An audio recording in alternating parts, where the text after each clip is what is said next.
আসসালামু আলাইকুম। আজকের পর্বটি দেখার জন্য সবাইকে স্বাগতম জানাচ্ছি। আমি আজকে তৈরি করে দেখাবো ব্যানানা ব্রেড। তৈরি করে দেখেন, খুবই অল্প সময়ে তৈরি করা যায়। আশা করছি আজকের আয়োজন আপনাদের কাছে ভালো লাগবে। ভালো লাগলে কিংবা আপনাদের পছন্দের আরও রেসিপি পেতে আমার চ্যানেলটিকে সাবস্ক্রাইব করতে ভুলবেন না। এখন ব্যানানা ব্রেড তৈরি করার জন্য আমাদের কী লাগবে তা দেখিয়ে দিচ্ছি। লাগবে 2টি কলা, হাফ কাপ নিয়েছি ময়দা, হাফ কাপ নিয়েছি চিনি, হাফ কাপ নিয়েছি তেল, বেকিং পাউডার নিয়েছি 1 চা চামচ, হাফ চা চামচ নিয়েছি বেকিং সোডা, 2টো ডিম নিয়েছি, আর লাগবে ভ্যানিলা এসেন্স।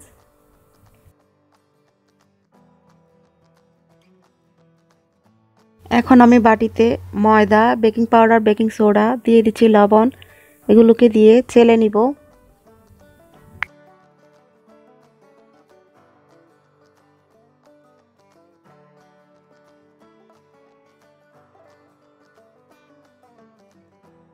কলাগুলোকে এখন একটা বাটিতে নিয়ে নিয়েছি।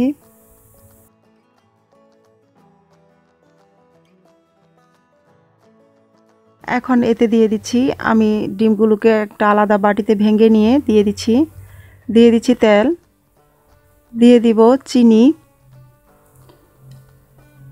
এখন এগুলোকে আমি একটা ব্লেন্ডার জারে দিয়ে ব্লেন্ড করে নিব।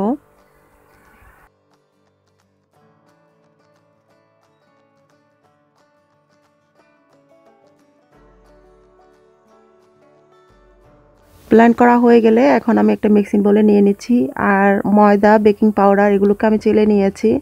তা এখন দিয়ে দিচ্ছি, দিয়ে মিশিয়ে নিব।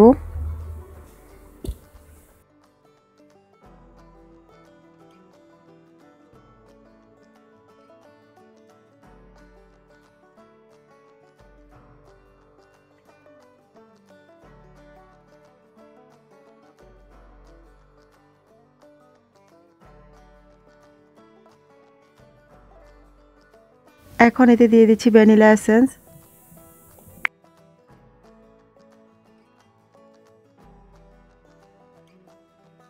এটা তৈরি করে নিয়েছি, আর দেখুন এরকম হবে। এখন আমি মোল্ডে তেল স্প্রে করে দিচ্ছি যাতে করে সহজে বের করে নেওয়া যায়। মোল্ডটার ভিতরে একটা বেকিং পেপার বসিয়ে দিচ্ছি।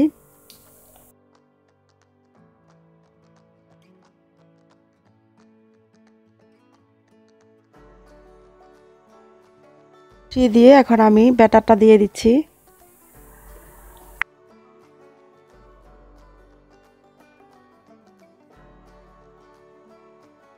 আর মোলটাকে একটু ঝাঁকিয়ে দিচ্ছি যাতে ভিতরে কোনো বাবল থাকলে বের হয়ে আসবে। আমি প্যানে লবণ গরম করে নিয়েছি। আপনাদের হাতের কাছে যদি বালু থাকে তাহলে বালু দিবেন। পুরোপুরি গরম হয়ে যাওয়ার পর এখন এতে দিয়ে দিচ্ছি স্ট্যান্ড উপরে। আমি এটাকে চুলায় তৈরি করে দেখাচ্ছি 35 মিনিটের জন্য। ডিম আঁচে দিবেন, তবে একদম লো না, লো থেকে একটু আঁচটা বেশি থাকবে, সামান্য একটু বেশি থাকবে। আর আপনারা যদি ওভেনে করতে চান তাহলে 350 ডিগ্রিতে 35 মিনিটের জন্য দিবেন।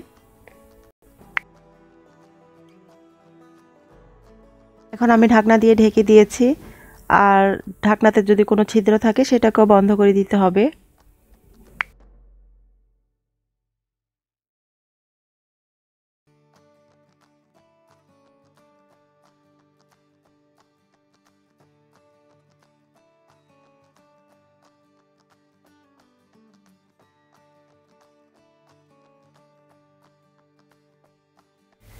আর 35 মিনিট পর আমি এখন চেক করে নিচ্ছি একটা টুথপিক দিয়ে, ঢুকিয়ে বের করে নিলে যদি ক্লিয়ার বের হয় তাহলে নামিয়ে নিব, আর যদি লেগে থাকে তাহলে আরও 5 মিনিট রাখবো।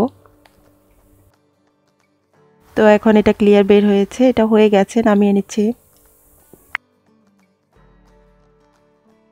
এখন ব্যানানা ব্রেডটাকে মোল্ড থেকে বের করে নিচ্ছি।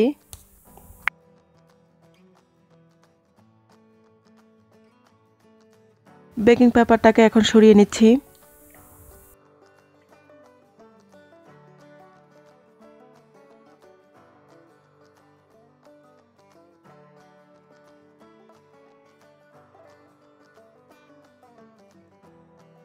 এখন ব্রেডটাকে স্লাইস করে নিচ্ছি।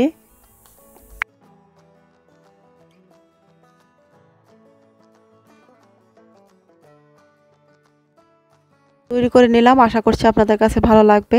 ভালো লাগলে লাইক শেয়ার করুন যত খুশি। আর এই রেসিপি সম্পর্কে কোনো মতামত থাকলে কমেন্ট করতে পারেন। আবারও আপনাদের পছন্দের কোনো রেসিপি নিয়ে হাজির হয়ে যাব। সবাই ভালো থাকেন। আল্লাহ হাফেজ।